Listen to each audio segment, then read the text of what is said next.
The man who chased time. There once lived a man named August. He was admired by many for his determination, his discipline, and his never-ending hunger for success.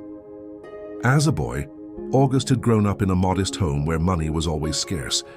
He watched his father come home exhausted, his mother counting coins to pay the bills, and he promised himself that one day he would escape that life of struggle.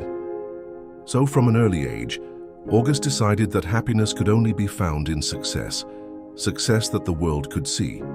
While other children laughed in the streets, played ball until the sun went down, and shared dinners with their families, August buried himself in books, plans, and later work.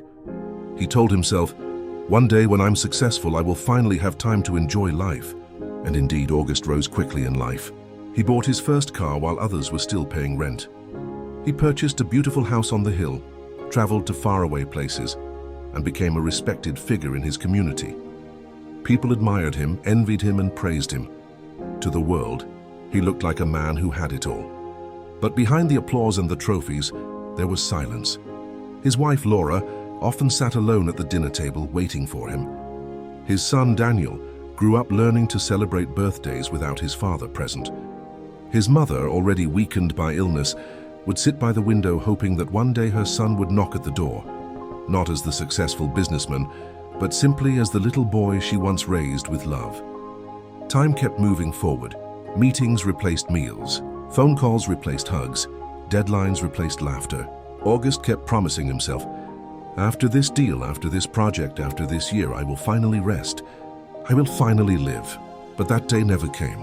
Years later, his son Daniel became a man, distant and cold, unable to remember the warmth of his father's presence.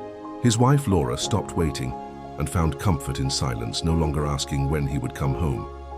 And his mother left this world without ever hearing her son say goodbye.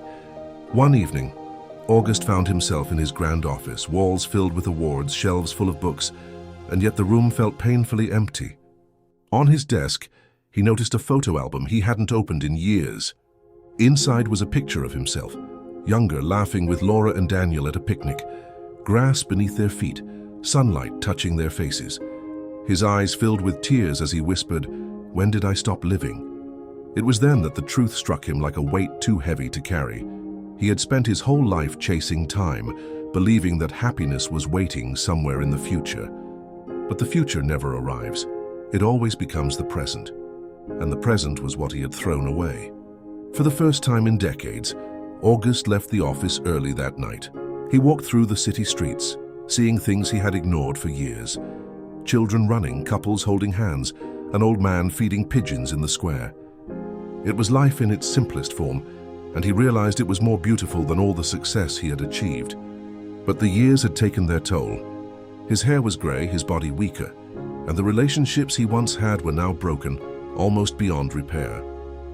He tried to reach out to his son, who listened politely but with the distance of a stranger. He tried to hold his wife's hand, but she had grown used to walking alone. And his mother.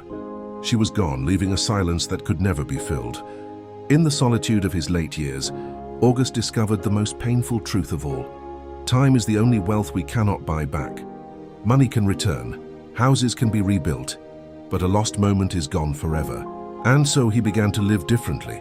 Not with the same people he once had, for some were already lost to him, but with whoever would share a smile, a story, or a walk.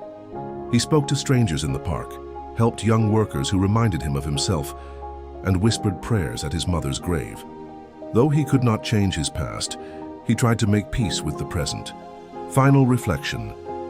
Life is not something we prepare to live one day. It is happening right now. The greatest tragedy is to wait for the right time to be happy, only to realize too late that the right time was always today.